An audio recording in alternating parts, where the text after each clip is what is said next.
Harka fuudhuu hordoftoota keenya. Nageenyi keenya bakka jirtanitti isaa qabu jecha odeeffannoo wayitaa'uu Onkoloolessa 22 bara 2025 qindeeffame isinitti himna. Dursa oduu ijoo. Barattoonni fincilaa diddaa eegaluun dhaga'ame. Albuunni yuuraaniyeemii godina Baaleetti argamee jedhame. Qondaalonni Itoophiyaa biyyaa baqachaa akka jiran himame. Bilchiginnaan qormaata biyyoolessaa kutaa 12ffaaf danqaa biraa kaa'uun dhaga'ame. Yakkaa gowwoomsaaf saaxilamuun Itoophiyaan adda duree taate. Rakkoon tasgabbii Itoophiyaa keessaa dhaloota boriif yaaddessaa ta'uu Paatriyaarkiin himan.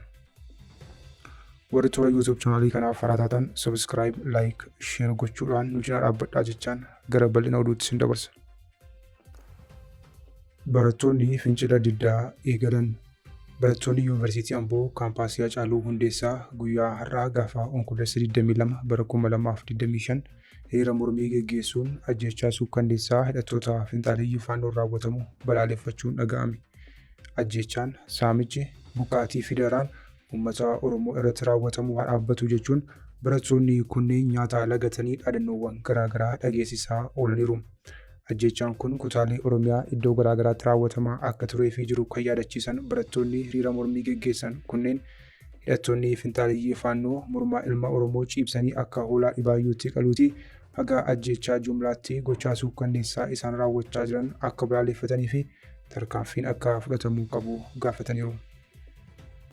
Barattoonni kunneen ajjeechaa suukkanneessaan uummata aanaa noonnoo irratti raawwatame uummata Oromoo maratti gadda guddaa waan ta'eef gochaa kana balaaleffachuuf hiriira kana qopheessine jedhan.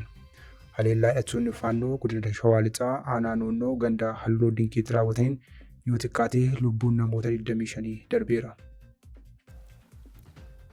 Albuunni yuuraaniyeemii godina Baaleetti argame. Dr. Abiyyi Ahmad godina Baaleetti albuunni yuuraaniyeemii kan gabbisaa niwukilaaraaf fayyaduu jiraachuu himan. Jawaar Mohaammed ammoo bosonni Baalee Arabootatti dabarfameera jedhe. Pireezidaantiin Bilchiginnaa fi Muummichi Ministeera Itoophiyaa Dr. Abiyyi Ahmad tibbanaa imala gara godina Baaleetti taasisuun ni yaadatama. Dr. Abiyyi marii qondaalota olaanoo durii fi ammaa wajjin holqa Soofumar keessatti taasisaniin ani iddoo kana akka nama barnootaattiin ilaala ammayyuu iddoon kun hin tuqamne jedhan. Kana malees Dr. Abiyyi iddoo sanatti gabbisa niwukilaaraaf hedduu kan barbaadamu albuunni yuuraaniyeemii jiraachuu himan.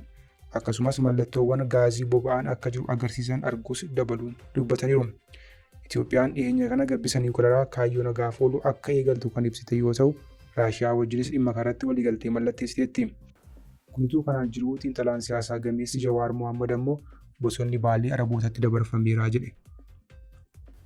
Jawaar dhibamuun nageenyaa miidhaa guddaa qaqqabsiisuu jalqaba barreeffama isaa irratti eeruun gara xumuraatti gaafilee bosona Baalee wajjin wal qabatan tarreessira.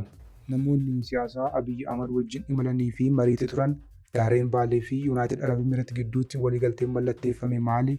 Liizii moo gurgurtaan kennamee fi waggaa hagamii fi naannawaa sanatti hojii akkamii hojjechuuf deemu gaafilee jedhan gaafachuu qabu ture jedhe.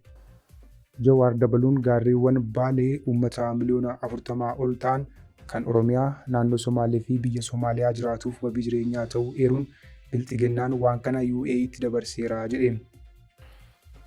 Qondaalonni Itoophiyaa biyyaa baqachaa jiru.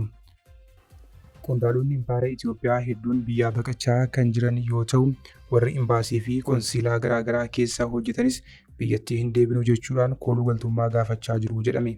Haala kanaan qondaalonni impaayeratti 3 biyyoota garaagaraatti kooluu galtummaa gaafachuun barameera. Adde Asteer Maammoo, Ambaasaadder Unatuu Bilaataa fi Abdulaziz Mohaammed Itoophiyaatti deebi'uu hin barbaannu jechuun kooluu galtummaa gaafachuu gabaasni turre. Dhimma kanarratti miidiyaalee fi namoonni bebbeekamoon wal harkaa fuudhanii yaada irratti kennaa jiru. Namoota dhimma kanarratti barreessan keessaa xiinxalaan siyaasaa Jawaar Mohaammed isa tokko. Jawaar barreeffama karaa miidiyaa hawaasummaa isaa qoodeen bifa dorgommii fakkaatuun qondaalonni Itoophiyaa biyyaa baqachaa fi maatii isaanis biyyaa baasaa jiru jedhe. Hin himne malee jedhe Jawaar.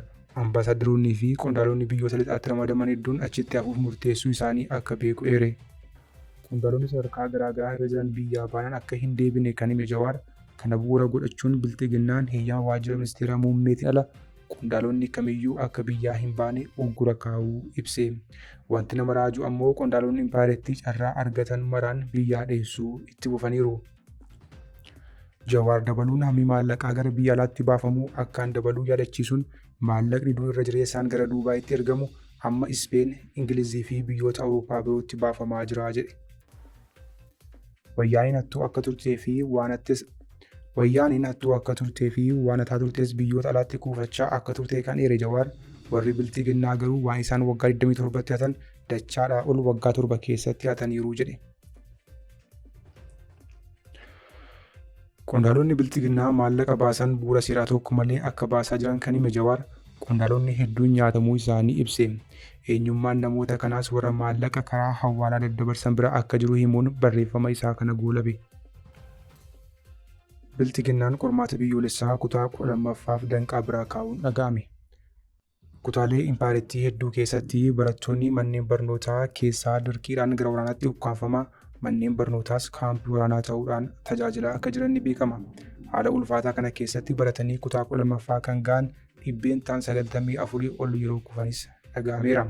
Amma ammoo bilxiginnaan waraqaa eenyummaa biyyaalessaa yookiin naashinaal ID jedhamu malee qormaata biyyaalessaa qoramuun akka hin danda'amne ibse. Akka odeeffannoon nu qaqqabe addeessutti tajaajilli madaallii barnootaa fi qormaataa waraqaan eenyummaa biyyoolessaa qormaata kutaa 12ffaaf haal-duree ijoo ta'uu ibse. Qormaata kutaa 12ffaa akka lakkoofsa Itoophiyaatti bara 2018 kennamuu jiru irratti barattoonni hundi dirqama waraqaa kana qabaatanii daree barnootaa seenuu qabus jedhame. Itoophiyaa dullatti kan leellisuu fi sirna federaalizimii wayyaaniin lafa qabsiisuuf yaalte hundeen kan jibbu bilxiginnaan saboonni hunduu waraqaa eenyummaa tokko akka qabaataniif hojjechuu erga egalee bubbuleera. Qormaata kutaa 12ffaa waraqaa biyyoolessaa wantoonni itti jiraachuu baatus namni waraqicha waan hin barbaanneef karaalee akkasii dirqisiisuun kennaa jiru jedhame. Yakka gowwoomsaaf saaxilamuun Itoophiyaan adda duree taate. Itoophiyaan biyyoota addunyaa saaxilamummaa yakka gowwoomsaa sadarkeeffaman 112 keessaa 200ffaa irra jiraachuun biyyoota yakka kanarraa eegumsi gaarii hin qabne ta'uun dhaabbanni Global Fraud Index jedhamu gabaase.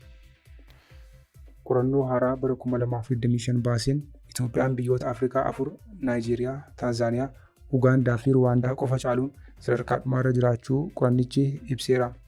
Akka qorannichaatti Itoophiyaan qabxii indeksii gowwoomsaa yookiin Fraud Index Scorii 4.4 kan qabdu yoo ta'u, kunis qabxii giddugaleessaa addunyaa 2.79 daran caaluun dandeettiin biyyattiin gochaalee gowwoomsaa ittiin ofirraa qolattuu fi deebii laattuuf daangaa ta'uu agarsiise.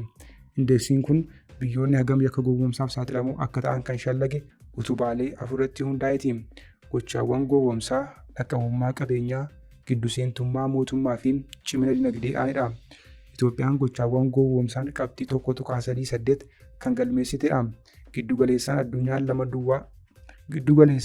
ammoo 2.7 faana yoo wal bira qabamu saaxilama xiqqaa agarsiisus dandamannaan jaarmiyaalee dadhabaa ta'utu eerame. Dhaqqabummaa qabeenyaa 1.92 yoo galmeessitu kunis giddugaleessaan addunyaatiin ol ta'uu ibsuun teekinooloojii gowwoomsaa ittisanii fi tajaajilota dijitaalaa daangaa qabaachuun ittisa isaa duubatti akka harkisee gabaasichi eere. Rakkoon tasgabbii Itoophiyaa keessaa dhaloota boriif yaaddessaa ta'uu Paatriyaarkiin himan. Paatriyaarkiin mana amantaa Ortoodooksii Tawaahidoo Itoophiyaa Qulqulluu Abuun Maatiyaas mootummaan, paartileen siyaasaa, morkattoonnii fi qaamoleen hidhannoo hidhatanii biyyattii keessa socho'an marti gara wal hubannootti akka dhufan waamicha dhiyeessan. Ibsa walgahii Sinodoosii mana amantaa Ortoodooksii Tawaahidoo irratti kennaniin Qulqulluu Abuun Maatiyaas abdiin misooma boruu dhaloota ammaa kan inni dhugoomuu danda'u biyyattii keessa nageenyii fi tokkummaan yoo jiraate qofaa jedhan. Dabaluudhaanis qaamni martinuu kana mirkaneessuuf guddina misoomaaf gara wal hubannootti akka dhufaniif maqaa Waaqayyoon gaafadhaa jechuunis dhaamsa isaanii dabarsaniiru. Hordoftoota keenya oduun sa'aatii kanaaf qabannee dhiyaanne kana gaammaatti hordoftan ture. Oduu biraan haga walitti deebinutti nagaatti.